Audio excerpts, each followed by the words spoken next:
सारा जी, ये जो अभी बात हो रही है, सियासतदान, वो विद ऑल ड्यू रिस्पेक्ट, सियासतदान किसी भी एक पॉइंट के ऊपर इकट्ठे बैठने को तैयार नहीं। एक वो मिसाके जमहूरियत हुआ था नून और पीपल्स पार्टी के दरमियान, अब वो कल भी मैं बात कर रहा था, परसों भी हम यही बात कर रहे थे कि किस चीज के ऊपर कंसेंसस डेवलप हो सकता है। आज जरदारी साहब कह रहे हैं इलेक्शन होते रहेंगे, सियासत होती रहेगी, लेकिन सबसे पहले इकोनॉमी को ठीक करने की जरूरत है। कल वापस आए हैं वो दुबई से, तो आज उनका ये बयान आ रहा था। आप क्या समझती हैं, इस पूरी सूरत हाल को कैसे मैनेज किया जा सकता है? कैसे मैनेज किया जाए? हमारे सियासतदान भी तो देखिए इस नहज तक लेकर आए हैं, कोई और तो नहीं लेकर आए हैं, यही लोग लेकर आए हैं। और ये डबल गेम क्यों खेली जा रही है मुझे समझ नहीं आ रही कि एक भाई, एक पार्टी को आप देख लें कि एक भाई वो जो कहते हैं कि एंटी एस्टेब्लिशमेंट, एक प्रो एस्टेब्लिशमेंट। कल आपने देखा बिलावल साहब ने जो स्टेटमेंट देखी और उसके बाद जरदारी साहब ने जो स्टेटमेंट देखी, आप देख लीजिए, उसमें जमीन आसमान का फर्क है। देखिए कोई खेल चल रहा है। हाँ। कि घर में एक बंदा उनके मुखालिफ होगा और एक बंदा उनके हक में बात करेगा। और ये बयानिया वही बात है कि ये पुराना चूरन है, अब नई पैकिंग में कितना उसको नई पैकिंग लाकर हमें बेचेंगे, हम नहीं खा सकते, हमारे मैदे खराब हो चुके हैं, अब नहीं हजम होगा ये सारा कुछ। और सॉरी, आपका सवाल का दूसरा पार्ट क्या था?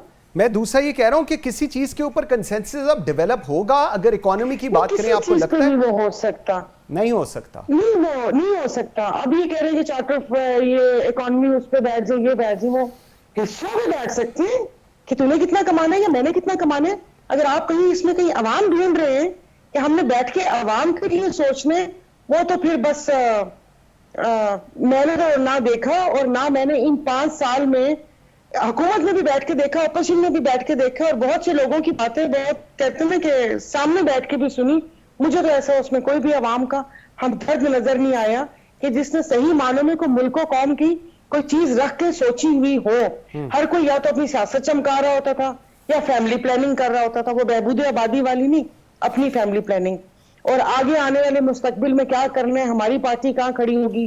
लोग तो वहां पर भी कहते रहे कि आगे हमारे लिए मुश्किलात ना हो। हाँ। यानी कि मतलब हमने फिर इन 2 लोगों को देखना है जो उनके लिए मुश्किलात ना हो।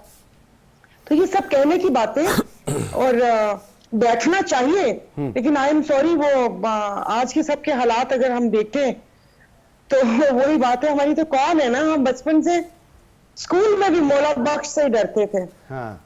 तो वो कहते ना, केड़ा पीर ते सब तो वड्डा डंडा पीर। हाँ। फिर बिठा लो और फिर इन सबसे मतलब करवा के, क्योंकि अब ये नहीं हो सकता कि इन 2500 लोगों के पीछे 25 करोड़ आवाम की जिंदगी जहन्नुम नहीं बनाई जा सकती। अब बस हो गई है। अब मेरे ख्याल में इनकी तो बस हुई नहीं हुई, आवाम की बस हो चुकी है। अब इससे आगे कुछ नहीं हो सकता, ये बंद गली है।